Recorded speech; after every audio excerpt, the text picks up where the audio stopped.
Belakangan ini ngerasa nggak sih, kayaknya semua orang di sekitar kita lagi batuk pilek? Anda nggak sendirian kok, emang lagi ada lonjakan kasus penyakit yang mirip flu. Nah, kali ini kita bakal bedah tuntas apa sih sebenarnya influenza tipe A yang lagi rame ini, langsung dari kacamata para ahli. Oke, biar gampang kita ngikutinnya, pembahasannya kita bagi jadi 5 bagian ya. Pertama, kita lihat dulu segede apa sih wabah ini. Terus kita kenalan lebih dekat sama gejala dan risikonya. Habis itu, kita bakal bedain mana mitos, mana fakta soal flu. Tentu aja, kita juga bahas cara pencegahan dan pengobatannya.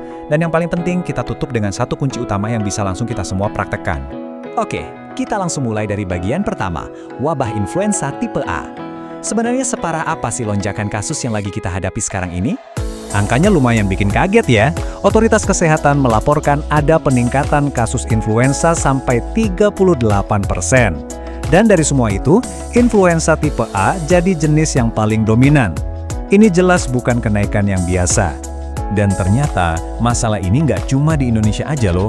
Negara-negara tetangga kita seperti Singapura, Malaysia, dan Thailand juga melaporkan lonjakan kasus yang mirip.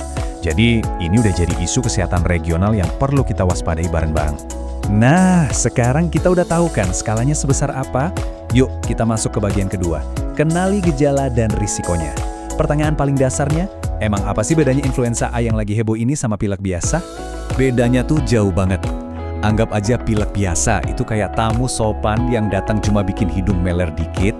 Nah, kalau influenza, ini kayak tamu rusuh yang datang-datang langsung bikin seisi rumah berantakan. Demam tinggi, badan linu semua, kepala pusing, wah paket lengkap deh. Terus, siapa aja sih yang paling gampang kena dan berisiko mengalami gejala parah? Biasanya sih anak-anak, para lansia, terus mereka yang punya kondisi kesehatan lain atau komorbiditas, dan pastinya orang-orang yang sistem imunnya lagi nggak fit. Cara nularnya? Wah, cepet banget. Coba deh bayangin kita lagi di kantor atau transportasi umum yang penuh. Satu orang batuk atau bersin aja, percikannya itu bisa langsung nyebarin virus kemana-mana. Belum lagi kalau ventilasinya jelek, ditambah polusi udara, dan kita lupa cuci tangan. Wah, makin gampang deh nyebarnya. Oke, setiap ada wabah, pasti ada aja kan informasi yang simpang siur. Nah, di bagian ketiga ini, kita bakal lurusin beberapa mitos dan fakta yang paling sering kita dengar soal influenza. Pertanyaan pertama, dan ini sering banget dianggap remeh, bener nggak sih flu itu bisa sampai mematikan? Kan kesannya penyakit ringan ya, tapi coba kita lihat datanya. Jawabannya, ternyata iya, dan ini serius. Data nunjukin angka kematiannya itu bisa sampai 3-4%. Terutama buat kelompok yang berisiko tadi. Biar kebayang, angka ini bahkan lebih tinggi dari beberapa data kematian akibat COVID-19 yang pernah dilaporkan. Jadi jelas, ini bukan penyakit yang bisa kita sepelek. Mitos selanjutnya nih, pasti kita semua pernah diomelin, jangan hujan-hujanan, nanti sakit. Nah, beneran gak sih kehujanan itu jadi penyebab kita kena flu? Jawabannya, itu cuma mitos. Hujan atau cuaca dingin itu sendiri nggak bikin kita sakit. Tapi, suhu dingin emang bikin virusnya jadi lebih awet dan gampang bertahan di udara. Jadi penentunya itu bukan air hujannya, tapi seberapa kuat sistem imun kita buat ngelawan virus yang ada di sekitar kita. Yang terakhir, soal vaksin. Banyak nih yang masih ragu, emangnya vaksin influenza itu beneran aman ya buat anak-anak, lansia, atau bahkan ibu hamil? Yuk kita cari tahu faktanya. Ini fakta ya, para ahli udah sepakat kalau vaksin flu tahunan itu nggak cuma aman, tapi justru sangat dianjurkan buat mereka.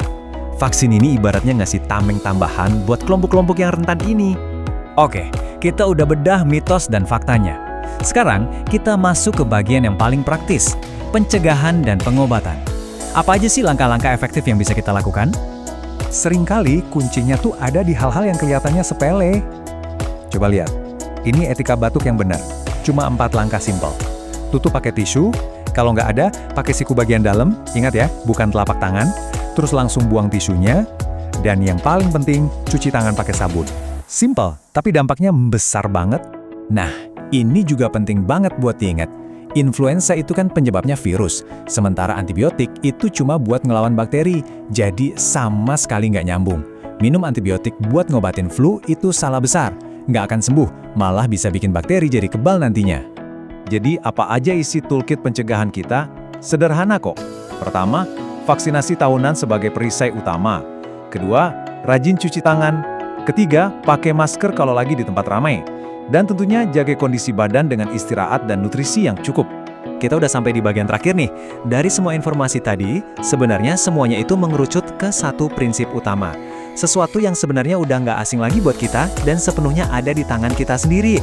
Kunci utamanya adalah PHBS atau perilaku hidup bersih dan sehat. Ingat kan istilah ini? Kita jadi akrab banget pas pandemi kemarin. Intinya ya kebiasaan-kebiasaan simpel sehari-hari buat jaga kebersihan dan kesehatan yang harus terus kita terapkan. Seperti yang ditekankan oleh ahli di sini, tindakan sederhana seperti etika batuk yang benar itu punya dampak kolektif yang luar biasa. Ini bukan cuma soal ngelindungin diri sendiri, tapi juga orang-orang di sekitar kita. Jadi, sebagai penutup, mari kita sama-sama tanyakan ke diri sendiri. Hari ini, saya sudah mempraktikkan PHBS, belum ya? Karena pada akhirnya, kesehatan kita bersama itu dimulai dari tindakan-tindakan kecil kita masing-masing. Jaga kesehatan selalu ya.